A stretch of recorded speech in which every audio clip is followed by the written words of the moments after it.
The problem with working in social business or international development generally, whether you're working in a charity or in a company that's returning their profits into their products to help the people, either way, there's some universal problems with the field when you're getting into it.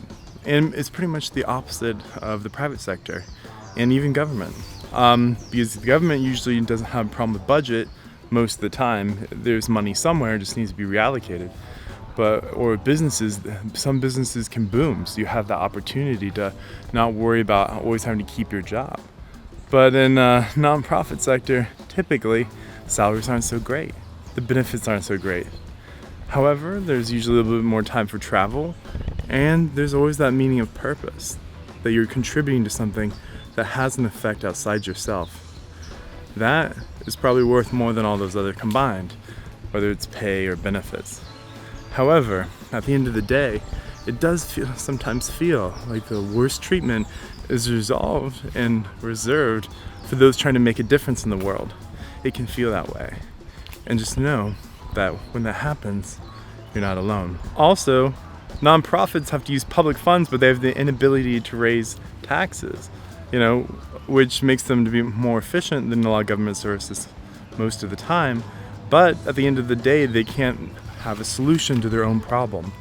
So most charities end up being completely consumed with fundraising. It is the be-all and end-all of their existence most of the time, and you very rarely get to actually work on the project material, unless you're lucky enough to be the one being a project coordinator or in the field.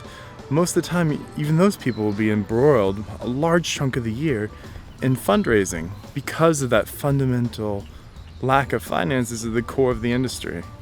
Now, there are some large nonprofits that basically, like BRAC or a lot of the Muhammad Yunus organizations or a lot of these like USAID branches of the government, these things in the nonprofit sector are exceptions to the rule.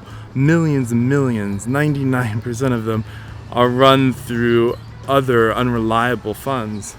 So you have to know that at one point or another, if you're going to the nonprofit sector or in international development, you will be doing fundraising. So young people getting into international development or working abroad, not in the private sector, will often ask, what is the point? I mean, if there's so many bad things about it, what is the point? Well, that's actually perfect for people just starting their career, where experience is the number one thing everyone's looking for if you don't have daddy or mommy connections to power. So what you're going to have to be doing is getting paid shit whatever you do. At least you can do something meaningful for the first decade of your life where you're just building experience. Beyond that, salaries are pretty low for most things unless you have a technical expertise or you work in a STEM field.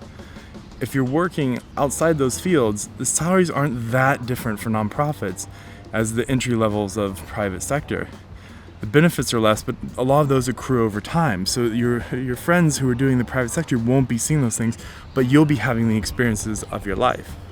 Now, if you're looking for some particular advice to the field, something that gives you an edge when you're looking at international development, you have to understand that understanding this core problem is actually core to making money off of it and making a salary that works for you and making more benefits in the future and making organizations that are not profitable but successful in the social business and international development sphere. And that is that there are two things that almost all nonprofits have: bad technology and bad funding. So if you're good at fundraising, pick one of those two things, either fundraising or technology or both. And when you're young, that will give you a huge edge. You'll be able to talk to the heads of the organization about huge projects and visionary circumstances because you'll be the one who'll be able to help to get the money or to help execute it with technology. And those two things, for people getting into the field, can be life-changing in terms of the quality of work you experience and the benefits and pay you receive.